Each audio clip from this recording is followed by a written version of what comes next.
Welcome to the Roll for Crit podcast, the podcast where we talk about tabletop gaming, board games, card games, news, reviews, discussion, so many more things on this podcast. This week, we are especially talking about Gen Con 2021, the big convention in Indianapolis, which just ended a few days ago. My name is Jonathan. I'm Will. I'm excited to get to it, so we're going to get straight to this die roll. But I feel like because it's Gen Con and because of our guest, I'm going to give us advantage. Oh, great. I'm not even going to give you. We get advantage on our podcast roll this week. Very Partially exciting. because I'm using two dice that I just bought there. So Right. I feel like this is their first test. That's right. And just for anyone who doesn't know, of course, advantage means you get to roll 2 d20s and take the higher results. So both these dice were half black, half green, and they really wanted to show it off. You know, they still have some work to do, but 18 and 19. Wow. Oh, Ooh. man. So close to a 20, but I'm feeling good about that. So our official number this week is a 19. And indeed, it is in honor of our special guest because returning to join our party today, he is the podfather of gaming and former president of Stronghold Games. Welcome back to the show, Stephen Buonocore. Gentlemen, great to be here. By the way, my fighter half-orc character, he crits on a 17. So yeah. that was a crit just now, as far as I'm assuming here. Yeah, that's right. How you doing, guys? The dice knew. That's right. Yeah, we are doing good. We are, I think, both. We had a day of rest, and now we're getting back into it. But this has been a busy week. How about you? I'm glad you had a day of rest immediately upon getting back. My girlfriend and she made me run out to do more of the remodeling project that's going on here. And when I say like do the remodeling project, I mean just go buy things so that somebody is doing the remodeling project. We had to go out and had to look at mirrors. We had to look at lighting fixtures. So I've been crazy, and I have today and tomorrow, and then I immediately leave on another trip. I'm going up to Pennsylvania to see like my oldest friends in the world. So no rest going on over here at the Podfather's compound. Well, we will try to make this like a little oasis for you to relax in. Thank you, gentlemen. Hopefully, this will be a respite from all that stuff. You got a lot going on, but we're just gonna get right into it. Normally, every week we have multiple segments and games and Kickstarter and all this stuff, but Gen Con is such a big deal, and we had some smaller bonus episodes go out throughout the weekend. If people had missed those, go back and listen to them. So this week, we're really just going to have a big old discussion about this year's Gen Con, which was a different kind of a Gen Con than in the last few years. There were a lot of course, health and safety mandates in place, and there was a much smaller attendance level. The numbers I saw them put out were somewhere around 35,000 people, which is roughly half of what it had been in 2019. So a much smaller presence, and also fewer of the publishers were there, not as many giant booths to explore. But we all were there, but we weren't able to meet up. I mean, I know people at Gen Con, when you're working, it's crazy that there's a lot going on. You have to be running all over the place, meeting with people, playing games. It can be very busy and not always easy to find people. I wasn't working. The last thing that I do now when I travel is work. Yes, I'm really surprised that we didn't get a chance. But I mean, the halls are big, and we just didn't see each other as we passed around the place. But we should have tried to do that if we had a chance to. But I'm looking forward to having this conversation about Gen Con, which, of course, not only the largest North American convention, maybe, at least in the top 2 most significant gaming conventions in the world, and how it changed from what we knew as its massive size in 2019 to its scaled down but still significant version of 2021. Yeah, absolutely. That is true. So, let's start there. I would love to hear your thoughts as a veteran of these shows. How did you feel about this year's Gen Con? In terms of, did you enjoy it, and how it was different from years past? Yeah. So, I mean, in just a nutshell, it still was a great convention. But I'm going to take it from the beginning because I it felt so amazing. It really felt just so good to be back in Indianapolis. And it started, I mean, this sounds stupid, but this is true. And I literally, I can go get my girlfriend right now and she'll be like, well, what is wrong with you? I got off the plane and I see dozens of airports per year, but I got off the plane in Indianapolis and I was like, I'm back. This is amazing. And I'm like, hey, Paula, look, that used to be something else. And oh, look, they put a bar over here. And she's like, it's an airport. What the heck's wrong with you? But just literally from the beginning of the show of arriving there and then, getting to downtown and walking through the streets of Indianapolis, which is a great city. It's got a great downtown area, which is normally so packed like during Gen Con that you can't get dinner reservations. You can't get into bars that you might want to go to. We just had a slightly lesser version of that, which made it much more interesting to go around and try new places and things like that. So I was excited from the moment I got there and throughout the rest of the show. Yeah, I mean, it does feel like a special kind of an environment. Was this the first, your first real big convention since the pandemic, or have you been to other things prior to this? I think this period, like full stop, this was the first convention of any real size. So yes, for me, but yes, I think for everybody.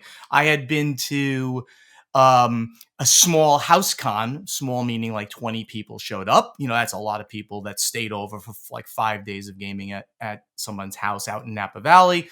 I had been to the Great Plains Gaming Festival. I was the very special guest of honor there. It was really wonderful, and that was in early August. That was about 700, 1,000 people, something like that. So still not a large convention. Very call it a regional convention. Those are the ones that I had. Oh, and the Gathering of Friends up in Niagara Falls, New York, which is normally 450 or so people, but this year about half that size. The Europeans couldn't come. Many of the Canadians couldn't get there. So sure, this was the first real large-scale convention, and it was fabulous. I can keep going on that, but I want to hear some of your opinions on the whole thing too. Yeah, I mean, I know for me, I agree. I think it was a great show and there was, the big thing that really made it different for us, aside from just the number of people there, I think was the fact that so many big publishers weren't there, and not that I don't know if it was so many, but the few that didn't attend certainly are the ones that usually have some of the biggest, most hyped announcements at the show, that are the things that we often have to really run around like maniacs trying to get the chance to play them all. So I'm thinking of Fantasy Flight, Z-Man, Plaid Hat Games, and so for that reason, I think for us it was, while we were still running around doing a lot of things, it felt slightly more relaxed. It felt there was a little less pressure on me to get everything done. Yeah, there was a huge a hole. I'll put it that way in air quotes in the exhibit hall, and that was, of course, the biggest companies were not there. All of Asmodee and all of their studios, they alone take up 20% of the hall, so they were not there. Paizo, who published Pathfinder among other things, huge company, they weren't there. Ultra Pro, pretty big company, they weren't there. So it was noticeable from that regard. The booths were, smaller in general. And because that big footprint in a company like Fantasy Flight Games, the studio of Fantasy Flight from Asmodee, they would just take up some huge swath, in the middle, and they'd have dozens of tables playing, all of their games, old and new, especially the new ones where they announced. So that was a noticeable difference. But just so people understand what it felt like when you were in the halls, it was definitely less people, but not like, wow, there's nobody here. Not by a long shot. It was still air quotes crowded, but there was a little bit of, I didn't know if you noticed this, an optical illusion that Gen Con smartly did. They brought the back walls, they put, pipe and drape. That's the thing that normally separates all the booths. When you have these booths, they put this metal framing and then you hang the black curtains, right? That's called pipe and drape. They moved the back wall up about 25% of the entire space, and they added pipe and drape there so that the halls maintained a certain amount of people, like so that it still felt like it was the energy of all the people. There was still plenty of room for social distancing. You weren't on top of people or anything like that. And everybody was masked. So for all the naysayers out there who are poo-pooing people going, everybody should go. If they're doing the right thing, they should still be going to conventions. But it's important that we live our lives. Be vaccinated, wear a mask, keep clean, sanitize, social distance, and still enjoy your life. We have to do that. So that energy was still there in all the halls, and it was wonderful. Yeah, we saw that. There, I think Funko's, like when we went to talk with them, they actually had a booth set up back there. Like you could get your own little space in case you needed to get off the show floor for that. Yeah, a few publishers had like these little secret meeting spaces behind there, which was kind of cool. I like. It was definitely nice that, as you said, there was more space and stuff. I understand maybe a lot of the fears people had, and I feel bad because I don't want people to have to even think about that. When you're like, why do I need to go to Gen Con? And hopefully next year that won't even be something we have to worry about. It'll literally just be, yeah, I'm going to go to Gen Con. Well, I mean, it's you just made an interesting kind of side point there. Why do I need to go to Gen Con? Well, nobody needs to be there. I mean, even yes, need was not the right word. Probably. Well, but it's a word that I want to use. I mean, some gamer might be like, well, why do I need to go? Well, why do I want to go? You can say it either kind of way, but the point is, you don't need to go. You can go because you want or not. You make the decision for yourself. If your comfort level wasn't there, and there are 1,000 reasons why that's the case, right? You take care of elderly. You're in healthcare. I mean, there's so many reasons why you might not find it comfortable to go at this time, but there are plenty of reasons, and you can hear the passion in my voice and how happy I was that there are good reasons to go as well. Listen, everybody's got, I don't know about you, how many games you guys have. But I have enough games to play for the rest of my life. Yeah. I could play a game every day for, let me do a quick and dirty calculation. I can play a new game for the rest of, for every day for 4 years. I think that's the number I just came up with. 7 years, and never repeat a game. Yeah, so I got like over 2,000 games. It's crazy. So you don't have to be there. If you'd like to, that's great. If you want to get back and socialize with people safely, if it's your comfort level, then do it. It's an important thing for people to understand that what your comfort level isn't necessarily somebody else's, and neither side of this should be angry or finger pointing at the other. I saw lots of people. I'm healthy. I've been healthy. Obviously, I'm vaccinated. So it was a great experience for me, and I think for many of the people that went there. Yeah, I will say, at least from this is just my own personal observation, not a official study kind of thing. I like the number of people wearing masks correctly. I'm sure we've all seen people who have maybe their nose sticking out or stuff. Sure. Was so much smaller than what I'm used to where I live. Was higher, you mean? Yes. Most people outside of when they're sitting and eating and drinking seem to follow those rules pretty well. So, Jonathan, remember when I was a bit pessimistic about the poll? Right. The survey of attendees who were vaccinated and all that. Yeah. I think I might have been off.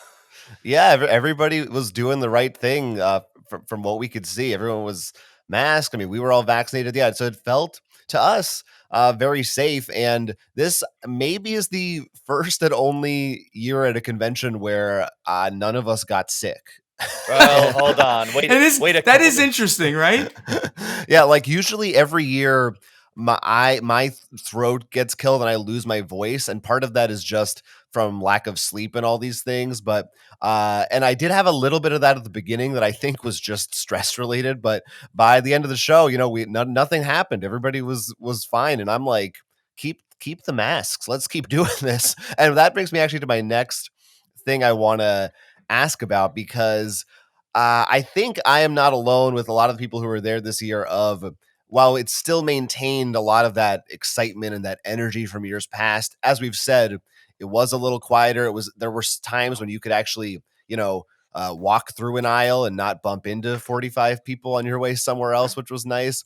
Is next year, assuming that, our nothing, the situation does not worsen and we continue on this path in the United States towards further safety and everything, do we see the next Gen Con just go right back to 2019 attendance levels? Or do we think is there anything that maybe Gen Con could learn from this year in any regard that they might take going forward that could improve the show, do you think? So it's a very big question. I am not. I'm like the most optimistic person in the world, but every time I get optimistic, things fall short. When they get optimistic about this pandemic, sadly, I'm very militant about getting vaccinated, and sadly, there's just so many people who have not. So I think that we're going to be talking about COVID-19 in 2029. We're just going to be. This is the new way of the world. Now, I don't think that we're going to all have to wear masks the entire time and from now until then, but this ain't going away. So in 2022, I think it's not going to be back to 2019 levels, but I think it will continue to grow because some of the companies that did not show up will then decide to show up. You mentioned Plaid Hat. I probably think that they'll show up next year. They're no longer part of Asmodee, so they probably will be there. I would assume that Asmodee will come back, but it's not a layup. They spend untold millions of dollars to do that show. Maybe in the end they say, you know what, it's not worth it. Can't predict that to any level really right now. But what I do know is that it's a significant show, and I have direct from the publishers that were there, that it was a very good show for them. Sales-wise, that is. Am I allowed to say it? Sure, I can. So Smirk and Dagger Games, Kurt Covert is one of the nicest guys. He is maybe my oldest friend in the industry. He had Smirk and Dagger before there was a Stronghold, before I even thought about doing Stronghold. He was a staple at the New Jersey conventions because he lives in Connecticut.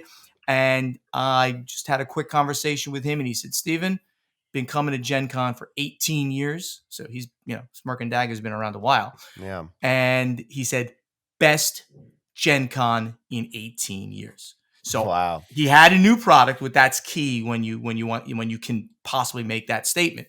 He had a new product. That product sold great.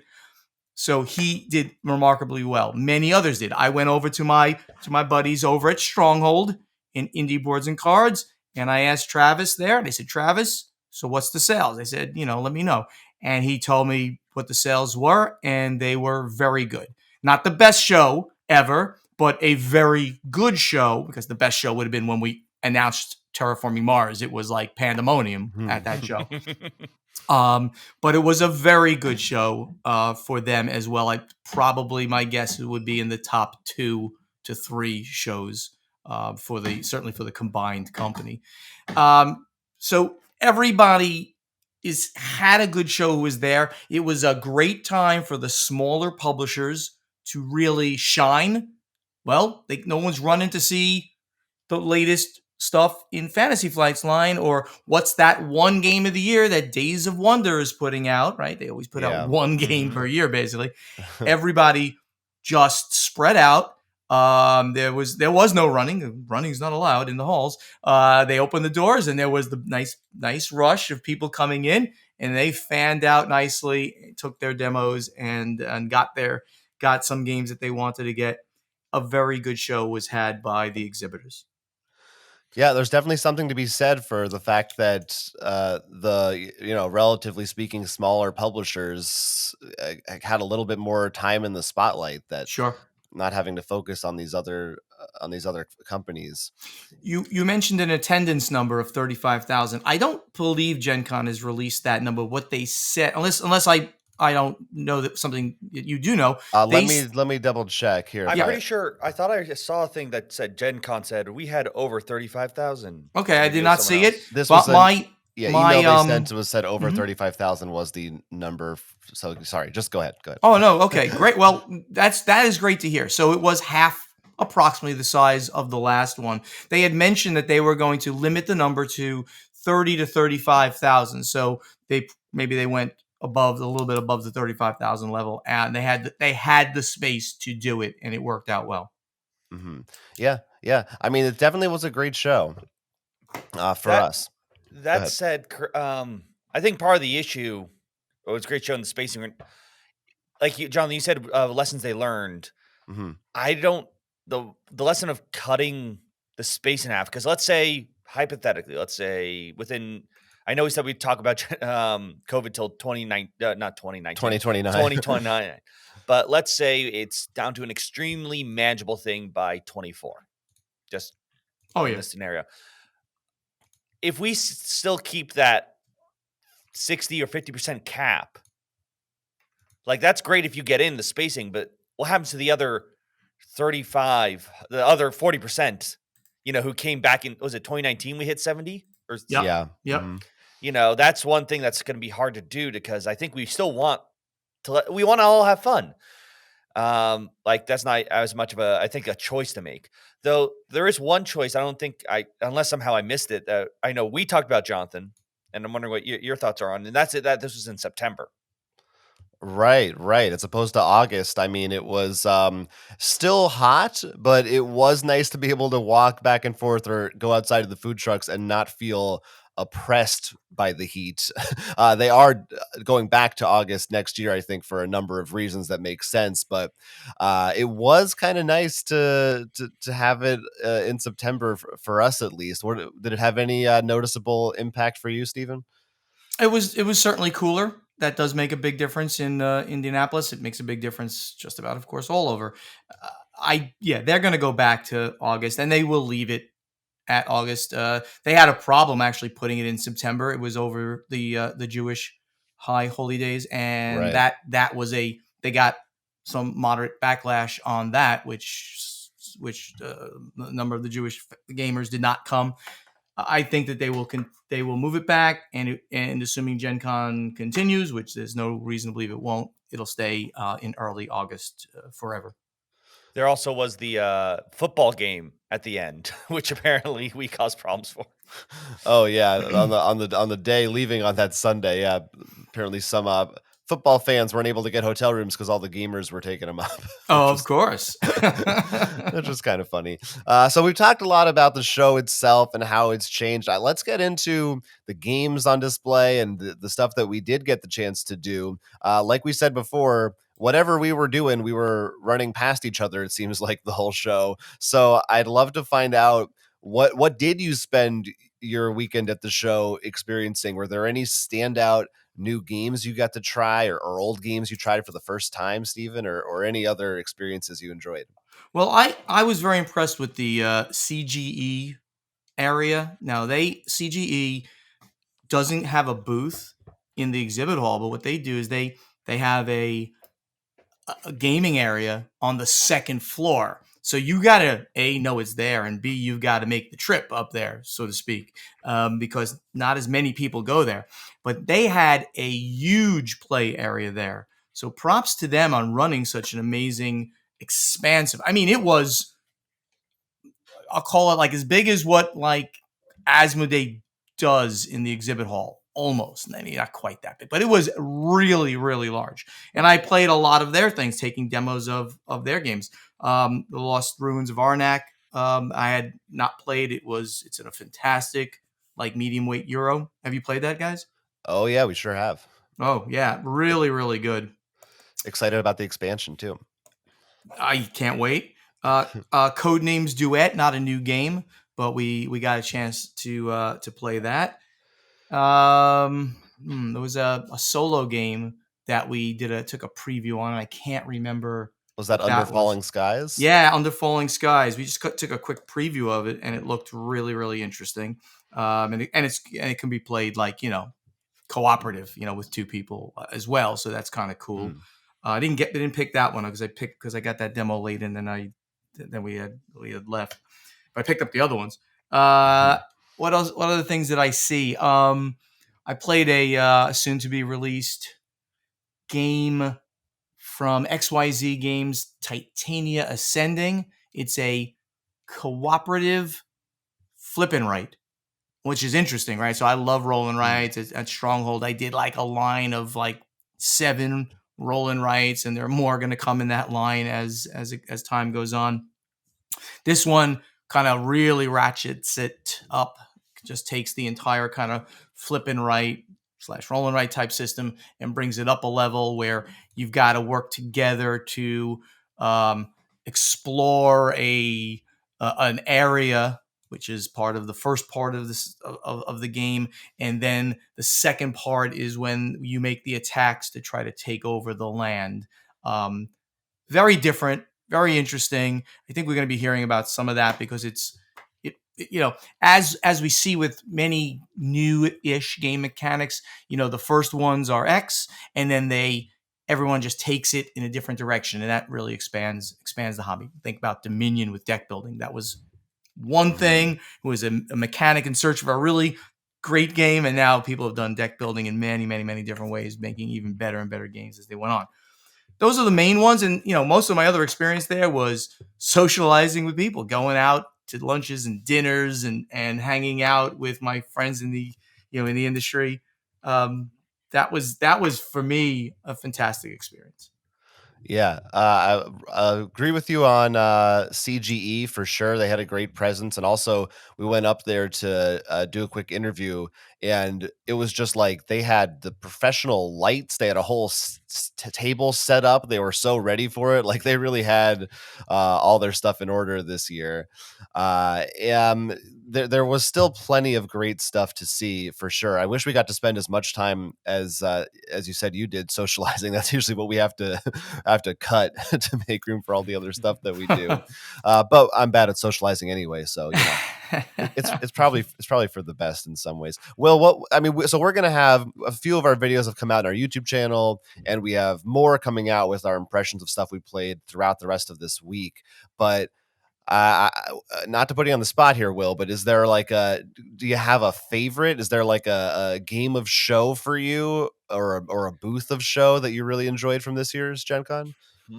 Booth of show. I mean, I always do because you already were a big fan very early on in Gen Con of CGE. So I always love the idea of them having their own room. And honestly, I think that's what Asmodee should do, or at least Fantasy Flight. They're so big, they might as well just be like, look, this is an easier way for us to funnel people in and out. Like as a booth, you can come from all sides. Yeah, I would like that. That was definitely a really nice one. And plus they had a lot of I always love the giant games, when they have giant versions. Yeah, those are fun. So that's definitely up there. I'm going through now. I'm like in my head. I'm weaving through the booths again, going through like fast forward. Yeah, let's see some of the things that we'll have videos coming out for in the coming weeks. We played.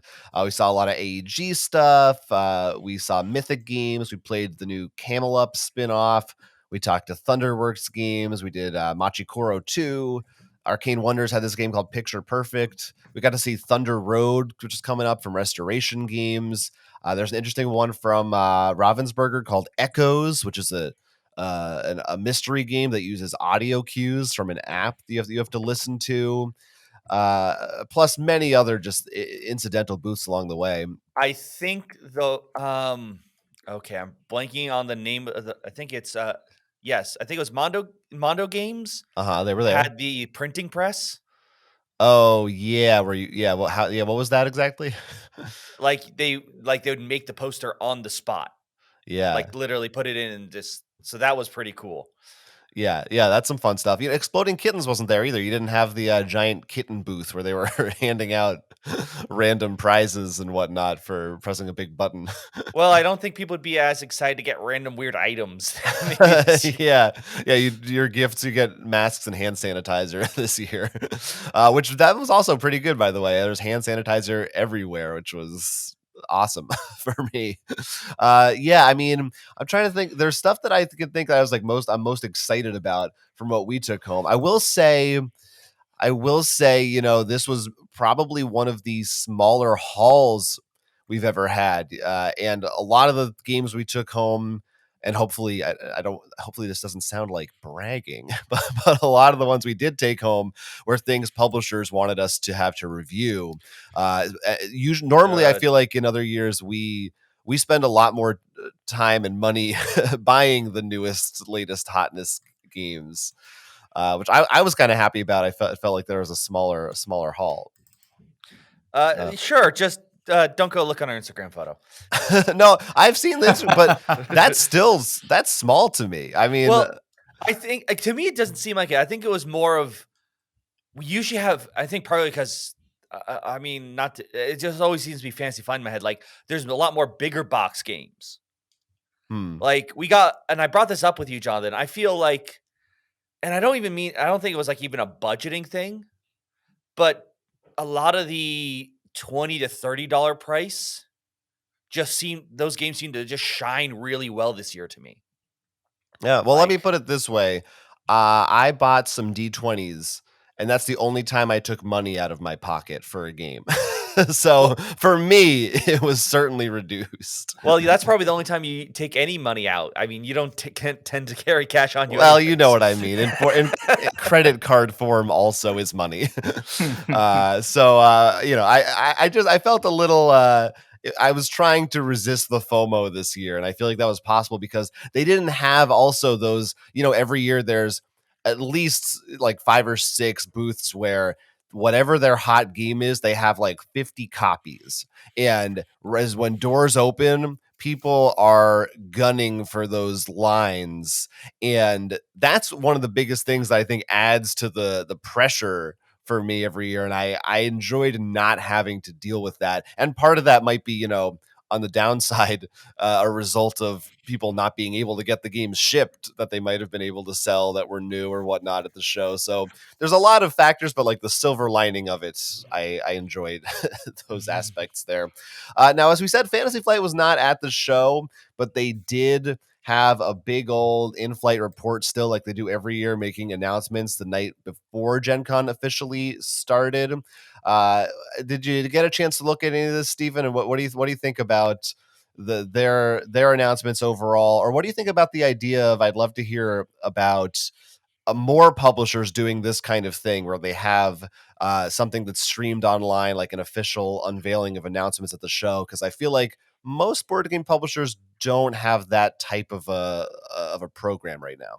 They don't, but you also have to realize the scale that Asmodee brings to their studios. And Fantasy Flight, by the way, has been doing this for years, so they kind of own this whole in-flight thing and the announcements and the streaming and all that. But they've got such clout, and their product line is so large that people obviously are looking for this. But one of the things I noticed, if we can jump right into what they did here, was Yeah. there isn't much. I don't want to say this in a bad way. There isn't much new here, Yeah. and this is that is and not this. a bad thing. Well, yes. But they used to have these huge announcements about like a major product or multiple major products coming out, and I don't know that what I'm looking at from their announcements, and I just did this like this morning before joining the show. I don't know that much of this really qualifies as like, wow, wow, what a great announcement they're doing, because it doesn't. And this is and it's interesting. I've heard people make predictions that, like, the way that Asmodee is now managing the studios, they're not going to be bringing out obviously, unless it is qualified, there's not going to be as many earth-shattering announcements for some of these studios. They make money on their evergreen products. They've got a lot of evergreen products. So taking big risks on completely new products, I think for many companies, even the biggest one, is something from the past. But I mean, they certainly have announced a number of new things, but they come out with multiple new products every month anyway. I guess the ones that they're showing here are just some of the slightly more interesting ones for people who know what's going on, within this company.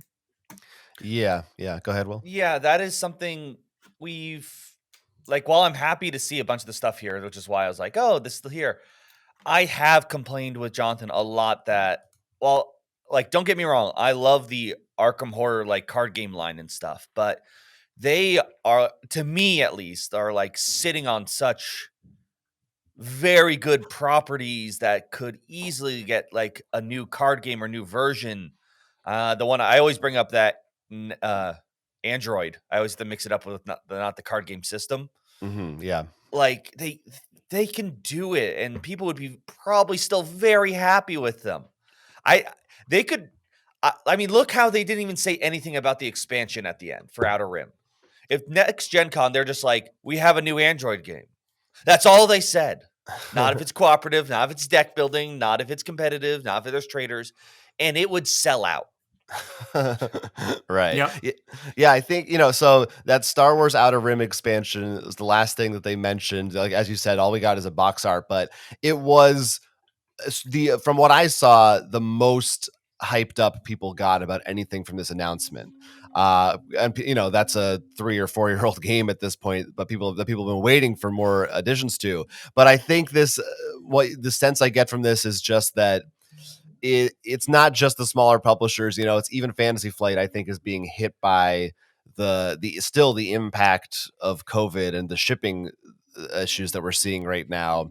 That I don't think they had they didn't have anything new. And I actually wonder if at any point it was a consideration. I'm guessing. I wonder if they pushed forward the announcement of Unfathomable, because that feels like, had they saved it for this, that would have been the centerpiece of the discussion. That's such a big game and an interesting game. And it is, even though it has old roots, it is a new property, technically speaking. And I wonder if they announced it early because they just didn't know, or they already knew they weren't going to be at Gen Con. So they had no reason to save their big announcements for the show, because what difference does it make, right? If you're just going online. It's an interesting. It's an interesting point. I think that the announcement of Unfathomable, which just so everyone understands, right? That's Battlestar Galactica, the board game rethemed. That's what it is. Everybody's wanted it back. I think that announcement is bigger than any one of these announcements that they put out here. 100% that was actually a big surprise. We were able to get that at the floor. Oh, they yeah. The palette there. So that's going to be a fun review. We have Jonathan's favorite game reskinned. And then one of my favorite themes put on a game that I'm not as big of a fan of. So this might be both of us being somewhat sour in a weird way. But we'll see if it gets our love. Or really excited. Yeah. We'll see.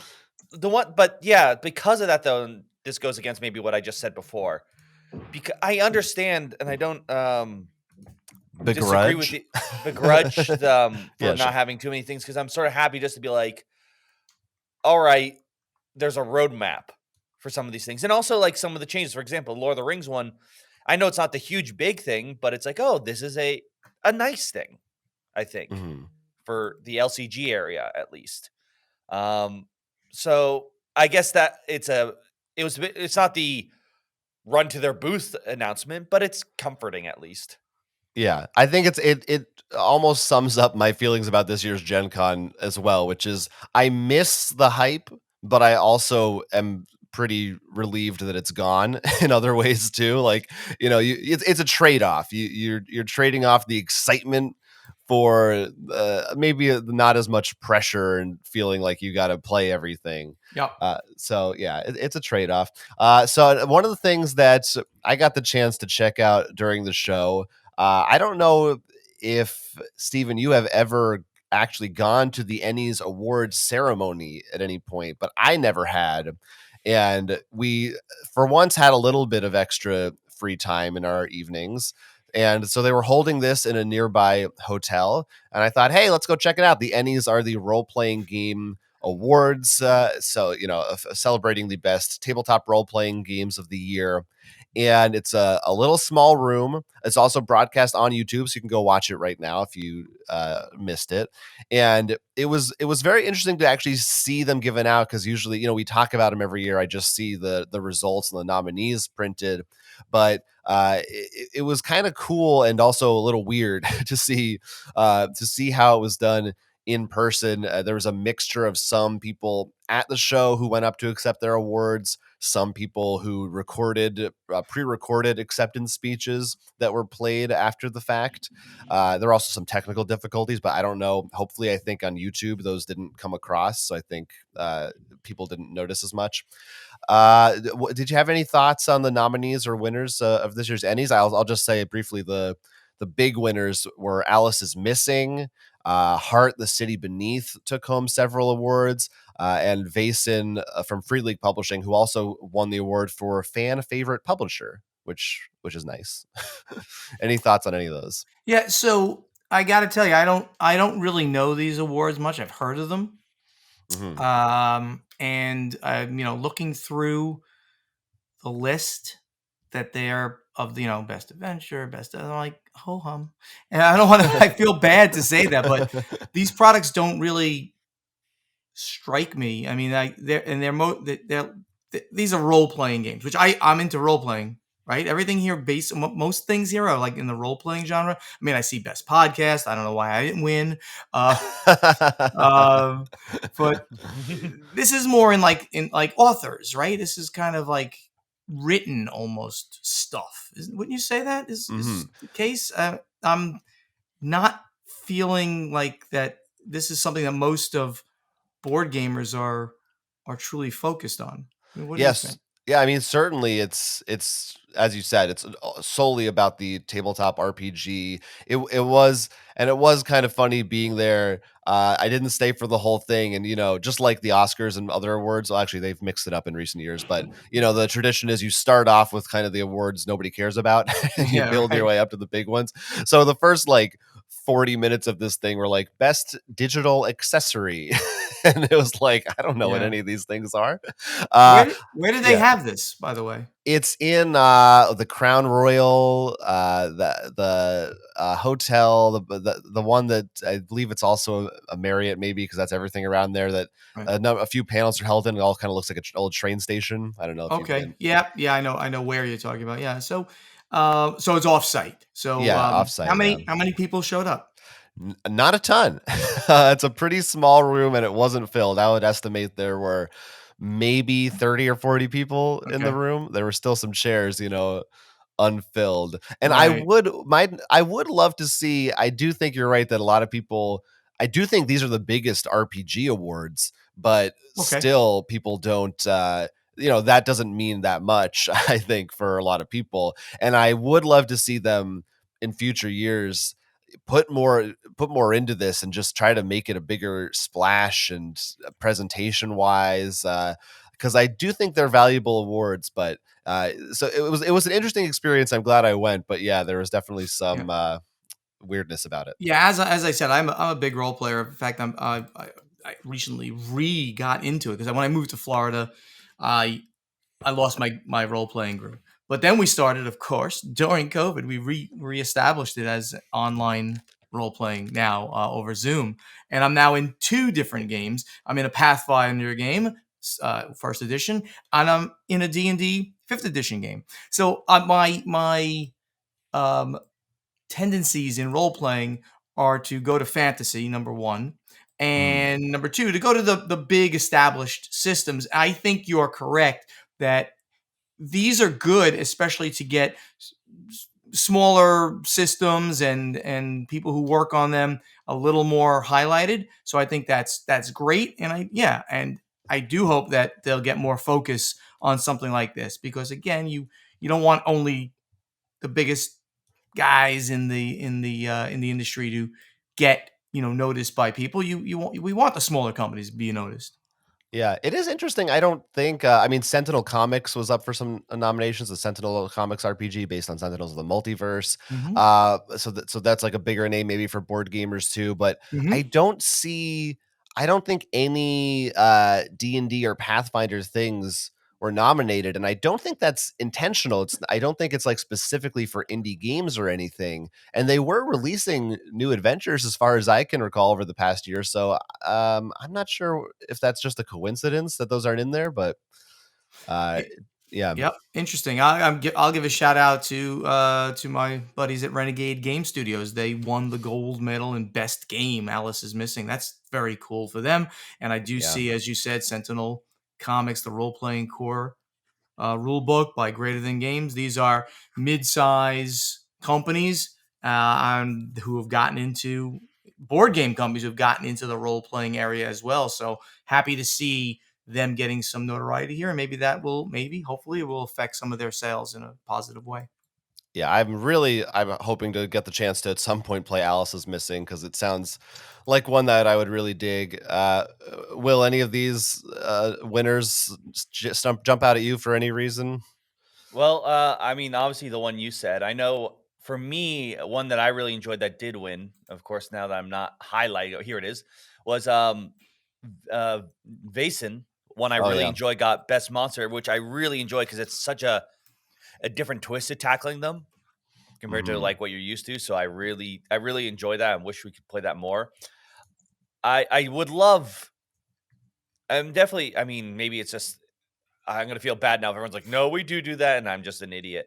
But like when we get back to full Gen Con, when we take over the stadium and everything, like when we really spread out, that there's that tabletop cards like get like I know they have the whole place where Magic sits down and play, but like a real like all the RPGs here, all the card games here, not just your Magic tournament and stuff, and like a real like Hmm. almost like a zoo, almost like you can go to the aquarium or you can go to the More larger dedicated areas for things that aren't traditional board games is I think what yeah. you're saying. Yeah. Yeah, I think that could be cool for everyone. Though I understand maybe this year, John, I know you said there weren't that many people. Maybe it's because a lot of people who would be for RPGs are like, this is the one time I can play these RPGs in person. We're gonna go do that every night. Yeah. Right. Yeah, it could be. Plus, who knows, different RPG designers all over the world where they are and everything. Yeah, if Uh they can even get here. yeah, Vason won a few art awards, has some really, really great art. Now I just want to then quickly touch on an interesting and frequently frustrating topic. So in our last week's full podcast, we talked about the whole issue with Jeff Bergren and the gaming goat controversy and his history as being generally, from what we can tell, just kind of an inflammatory person online, at least. And Jeff Bergren was escorted out of Gen Con. While the Gaming Goat did still have a booth there and a show presence, Gen Con made a post on their site stating that he would not be attending. And they said they appreciated those who provided information regarding the situation and that they take their anti harassment policies seriously. And not it was slightly vague, but it seems to imply that that is the reason, the recent controversy, that they don't want someone there who is possibly going to incite issues or have arguments with people or anything like that. And everywhere you went outside the building, there were signs up with anti-harassment messages, which I thought was a nice touch. I don't know, Stephen, do you have any familiarity with this situation or thoughts on the way Gen Con handled it? No familiarity other than what I heard when I was there, that Hmm. this person was removed, and I don't even really understand the full extent of the background of this. Um, you're showing a post on the Gen Con forums for me to review, and it alleges. Now, man, this is a person posting, so I'm not commenting on it. It alleges that this person's behavior, rape jokes, racist comments and memes, threats, advocating bullying. Those allegations are serious. And if even proven in the smallest way, and I'm going to assume that that there are specific things that Gen Con was able to say this and this and this, or just one thing, where something like this was stated by this person, to me, get them out. That to me, you do something like that, you're out. Now there could be redemption in the future. I'm not going to go into that, but if somebody has done something like this and it's shown someplace, that person should be escorted out. I can't comment if that's the case, though, because I don't know the background. I don't follow him. I don't know him. I never met him. I think this is zero tolerance for people like this.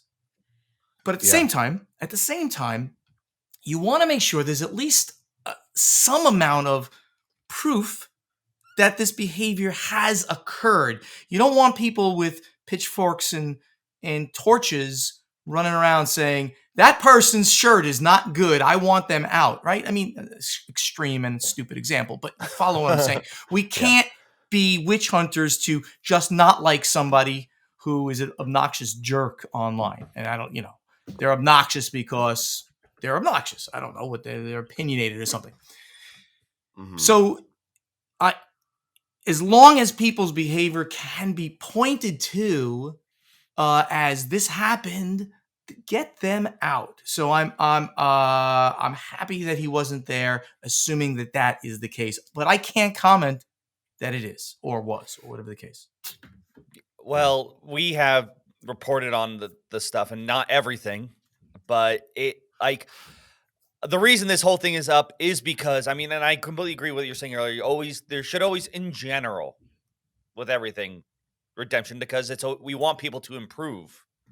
Yeah. But all this would not have happened if he took a little step of redemption, I think, early on. Granted, I think he was already, the way he talked and stuff, that I didn't look too much. It was even before the event involving the frog. So, I understand there being proof and stuff, but and plus it also happened very recently too. It's one thing if this happened maybe a long time ago, which maybe could help show redemption, but you started a lot in a very short period of time over something you could have easily just apologized and said, I'm sorry. And, we talked about in the video, and like I said, the way he decided what hill he's going to die on sort of set expectations of what his personality and what he believes in. Yeah, I'll just quickly, for anyone who hasn't heard anything, I'll just, it's all right. I'll quickly sum up that essentially there was a recent issue with a Kickstarter run by Jeff Bergren's gaming company that had an image that was perceived as possibly related to white supremacy. And when asked to remove it or change it or just questioned about it, he and the rest of the company really doubled down and just argued with people and made fun of people and just had a kind of not a great look. And I'll say since then, reading more about the guy and more about his history and also his store's history, the Gaming Goat as a retail gaming store presence as well. I've read more and more reports of things that are bad situations, harmful situations, not honoring customers' wishes, being just kind of shady in general. That the more I read into it, the more I think they did do the right thing here. But I also agree that, like you both said, chance for redemption. You want to give people a chance, and hopefully they learn something from it. But I think for this year, they did the right thing in the moment. Yeah, I do want to point out, by the way, that I think there was also some comments I don't want to say here because they're a little disturbing, but that were apparently said even before the incident. So this wasn't just everything afterwards. Yeah. So it's an unfortunate thing, but I guess proof is in the pudding. I haven't heard any reports of any negative experiences from this year's Gen Con in terms of that kind of thing. I think everybody uh was friendly to each other. The community was out in full force, and the sense I got is that everybody that was there was just happy to be there playing games again. Well, I think that actually goes back to what we were talking about at the very beginning. I think the goal we want to have for Gen Con is to make this as big of a gathering as we can, and try to make it, a fun place to be. I want there to be, and this is where I think I was going to earlier when I accidentally used the word need, as little concerns you have to think about when going there. Yeah. Gen Con and much broader, gaming needs to be as big as we can make it, as mainstream as we can make it, and as safe as we can make it for everyone. It's so important to grow the hobby. Now, I'm talking about this from so many perspectives, including the publisher's hat, because if we don't expand it, we stagnate. If we don't get more people in, we're not as many companies can do as many interesting things. We have to expand. We want to be inclusive. We want to bring in the underrepresented people that we all know that are out there and that will game and will enjoy it. And we want it to be safe. In any group of people, in any industry, you're going to find a bad element. This is human nature. I worked on Wall Street for 35 years in IT. Let me tell you, I've seen a lot of really bad behavior, and people have lost jobs for it there. We have such a small industry and a smaller community versus the financial industry that when something happens, it's like runs through the community like wildfire. Everybody hears about this. I heard about the Gaming Goat, and I don't know this guy. Yeah. And this is like, person after person after person. But that doesn't mean there's more bad people here. You know what it means? It means we have a bigger opportunity to weed out bad people because we'll hear about it, and then we have a chance of getting rid of them. Excellent. We'll continue to do that. We'll continue to expand the hobby. We'll continue to make it more safe for everybody, and that can only be a great thing in the end. Oh, that's a much better sentiment than what I was saying. I just want bigger games with 2 rooms and a boom. There you go. Yeah, whatever the motivation is, we all want the same thing. And I do think, as we said, this year's Gen Con was overall a big success. And it is very interesting, being involved in this industry that, as you said, Stephen, is relatively small. And it's a tight-knit community, which can be sometimes a bad thing, but usually a very, very good thing. And also it's allowed us to get to talk to and meet a lot of cool people, including you, Stephen, who I'm very grateful for you for coming back on the show and making the time to talk to us, because I knew that you were the guy I wanted on to talk about Gen Con from your experience and your position of expertise in the industry. So I'm glad that we got the chance to do it. Do you have any final thoughts on the Gen Con experience, and or I'll also say you've earned some experience points and you can let people know where they can find you on the internet? I don't think I have anything else to say because we really covered quite a bit here. But if you don't mind, I thank you, first of all. Thank you really so much for having me on. I do enjoy doing these things, and I hope that my perspective has helped out, in framing, how Gen Con was and how it now stands, amongst all the other conventions that we're going to have in our compressed convention season, because it really is a lot of conventions coming up really quickly.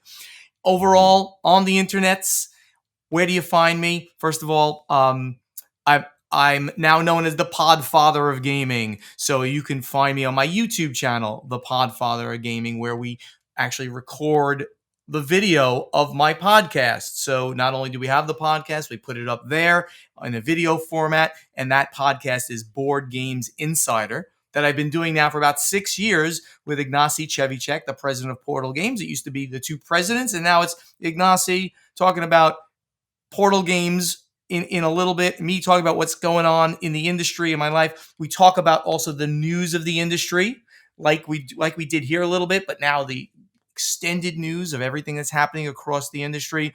We take questions from our guild on Board Game Geek. We ask the audience a question every week in our play testing segment so that you can then comment on things that we're interested to know about you.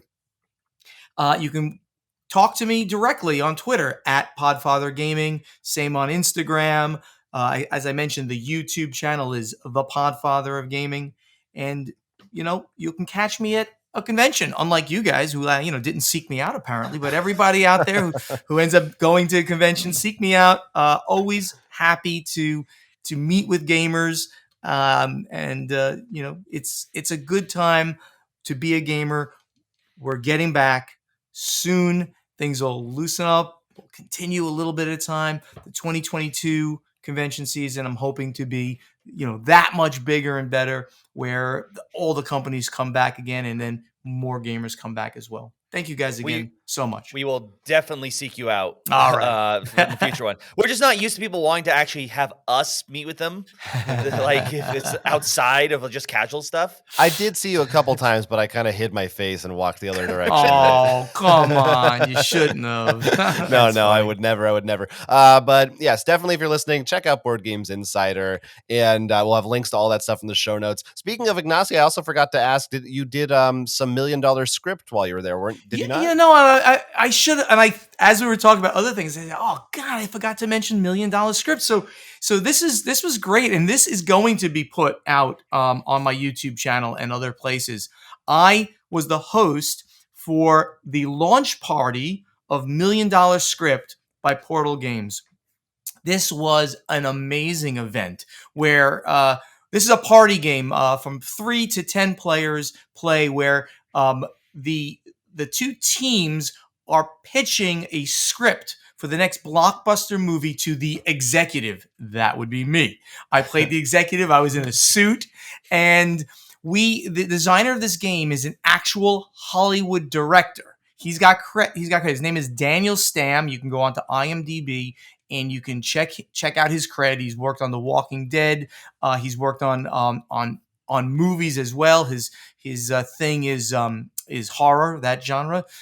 And it went so well. There were also 3 professional cinematographers, videographers there that were filming this whole thing. And they're going to actually cut this into a digestible amount of time. We did it for about an hour. We played the game, and then the audience went over to tables and they played the game. And you do this via the executives tells you, okay, what they need next. Like, okay, we need the name for the hero and what they're like, and the cards tell you what I'm looking for. It's something like, an introverted ex-police officer who has a deep secret that he doesn't want anybody to know. And then you do the villain and you do the sidekick, and then you go back and you talk about it. It was an amazing experience. And thanks to Portal Games for allowing me to host it, and for Daniel, the designer, and all the people that were on it with me, because we had Paula Deming on as one of the players. We had Z Garcia from the Dice Tower. Fantastic group of people that were helping me, actually play the game. It was fantastic. Thank you for reminding me about that one. Yeah, I'm glad I remember too. And now I really regret that we didn't go to it, but I'm very glad it's going to be on your YouTube channel. So absolutely, the Podfather of Gaming YouTube channel. It'll probably be posted somewhere around the end of the month. Let's call it October 1st when we actually see a cut of that. All right, we'll look forward to that. If you want more Roll for Crit, of course, you can find all our Gen Con coverage at rollforcrit.com. And you can support us on Patreon, where we also posted some exclusive Gen Con stuff, like a bunch of photos. That's patreon.com/rollforcrit. Or if you like the show, just help us out by rating and reviewing us on iTunes. That's going to do it then. This has been the Roll for Crit podcast, and we had a great time talking to you. Thanks again, Stephen, for joining us, chatting about Gen Con. Thank you so much. And thank you, Will, for being here also, as we both always are. As always. But until next time, and of course, next Gen Con, I'm Will. I'm Jonathan. And this has been Roll for Crit. You've been watching Roll for Crit's coverage of Gen Con 2021. Thank you so much for watching, and thank you to all our patrons on Patreon for supporting us as well. Yeah, we're going to have exclusive coverage of Gen Con at patreon.com/rollforcrit, or you can find us right here on YouTube at our podcast. All that stuff is at rollforcrit.com/Gen Con. You don't want to miss it.